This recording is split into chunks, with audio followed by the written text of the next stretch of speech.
Hey guys, what's up? It's AD.VideoEditor here, and in this tutorial I'm gonna show you how you can possibly speed up After Effects' ray traced rendering, which can be very slow at some points.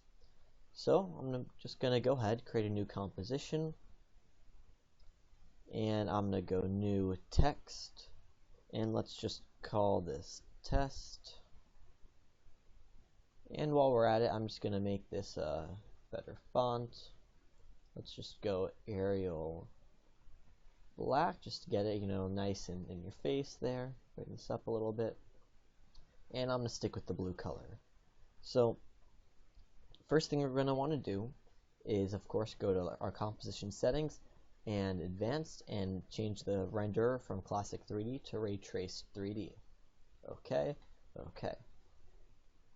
So now right now, if you just click anywhere, the preview loads immediately. Preview loads immediately. And if we were to go do a RAM preview, it'd go instantly. So in order to see what it's like when it's really slow, we first have to make this to get pretty slow. So what I'm going to do, I'm going to click the little arrow down here. I'm going to go to transform, and let's keyframe the position a little bit. Let's go position and scale right there, and then I don't know, let's say 3 seconds in, you just want to make it much more different.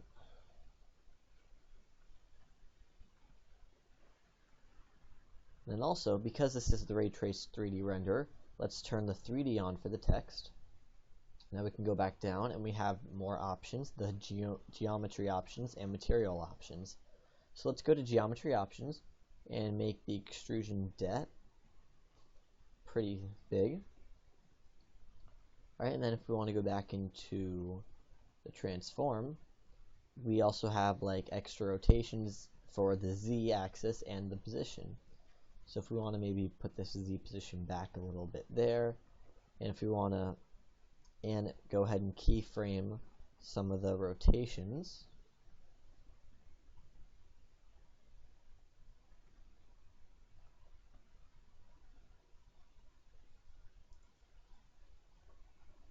Okay. So if you'll notice, right now, for me, this is actually still moving pretty good. It's not lagging too much. I'll explain why that is in a moment.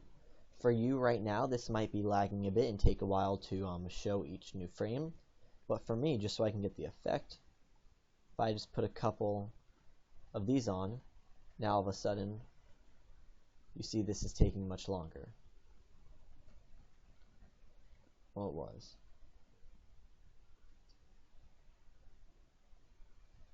So anyway, by now, if you have what I have in, or odds are you're rendering the preview, it's taking a while, and it's slow, and it's very frustrating. So, the first major thing you can do to fix this is to go to Edit, Preferences, and you're going to go to Previews. And over here, you'll see it says Fast Previews and Adaptive Resolution Limit. And first off, you might want to bring this down a little bit, because the smaller the number, 1/16, of course smaller than 1/8 and 1/4. It's just the resolution, so the lower it is, the lower resolution, and the lower resolution, the faster it'll preview. Another thing is, if you hit this GPU information, from here, you'll see there's this ray tracing option, and for me, I have it selected as GPU, but odds are you might have it selected as CPU. And if it's just CPU, it only uses the CPU to render it, and it'll be a little slow. But if you have the GPU option available, you definitely want to switch it to that. And now, of course, depending on your computer, you might not have a compatible GPU to work with After Effects. And if you want to find out if you have a GPU, or if you're looking into a new graphics card that's compatible, you can go ahead to the After Effects system requirements and see the list of the graphics cards that are available. And now, just some information to give you. Not every single compatible graphics card is on the system's requirements. But what you should be aware of is that newer graphics cards, such as let's say the GTX 980 Ti, that would not be compatible with this because the architecture of that graphics card is the new one. I forget exactly what the new architecture is, but I know the old one is Kepler, and that's the one that's compatible with After Effects. So if you look right here, I have the Quadro 6000. It's a pretty good graphics card, and so that is compatible with After Effects. So if your graphics card is compatible, you can select GPU, okay, and already you should be able to see a difference. And the next thing is, well, with your GPU, to really take advantage of it, is to change the preview settings down here. So if you go and click this little lightning bolt, and you see you have all these different settings for previews. Right now it's at adaptive resolution, but what you want to change it to take the most advantage of your graphics card would be fast draft. And by having it fast draft, it'll quickly just get a draft of the screen, and it'll be much quicker that way. And the last thing I'm going to show you is regarding memory and multiprocessing. So if we go back into Edit, Preferences, and we go to Memory and Multiprocessing, we get this window. Now under Installed RAM, it'll show you how much RAM you have on your computer. So you see I have 15.9, it's really 16 gigs, whatever. And so the next option is RAM reserved for other applications. I only left that down for 3, because that's the lowest it can be. And I would put it lower because I'm generally not going to be using other RAM heavy applications when using my Adobe products. But the reason I did this is because the lower the RAM you reserved for other applications, the more RAM After Effects and whatever other Adobe products you have will be able to use. So I'm letting After Effects use 12.9 gigabytes of RAM. And you can also go ahead and click this reduce cache size when system is low on memory. So if you're using other RAM heavy stuff or After Effects is killing a lot of memory, it'll lower the cache size, freeing up more RAM, and in parentheses it does say, which is true, it will shorten your RAM preview. And the last thing is right here, which is pretty big, is multiprocessing. And to show you what that looks like, I'm just going to go to my task manager.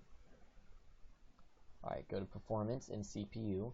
Now odds are your first time you look at this, your graph will look like this.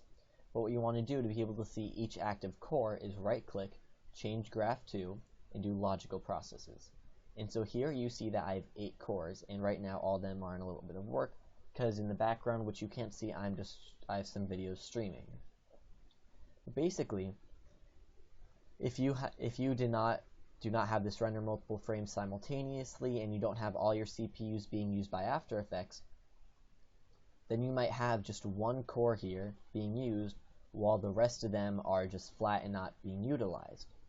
So in order to utilize the maximum CPU usage that you can, first off you want to check this render multiple frames simultaneously, and then the first option, it shows you your installed CPUs. So right here, well, installed cores, right? So I have 8 cores, and then you can change this CPUs reserved for other applications. And what you want to do is lower this, I mean not all the way to 0 I would say, because you want other applications to have some, but basically you want this actual CPUs to be used like a very high amount. So I'm going to bring my CPUs reserved for other applications down to like 1, so that After Effects can use 7 CPUs, so it can be used a good amount. And then also this RAM allocation per background CPU. So you want to bring this up enough so that your CPUs will stay the highest.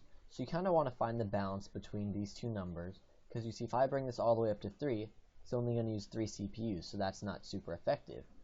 2 only uses 5, so 1.5 is the highest I can get using 7. So I'm going to keep that at that to have the most effect. So once you go ahead and click OK, and if you do a little RAM preview or do something with your footage right here, it should be running much quicker than it was before. Now of course, this might look like, oh, it's still a little slow, whatever.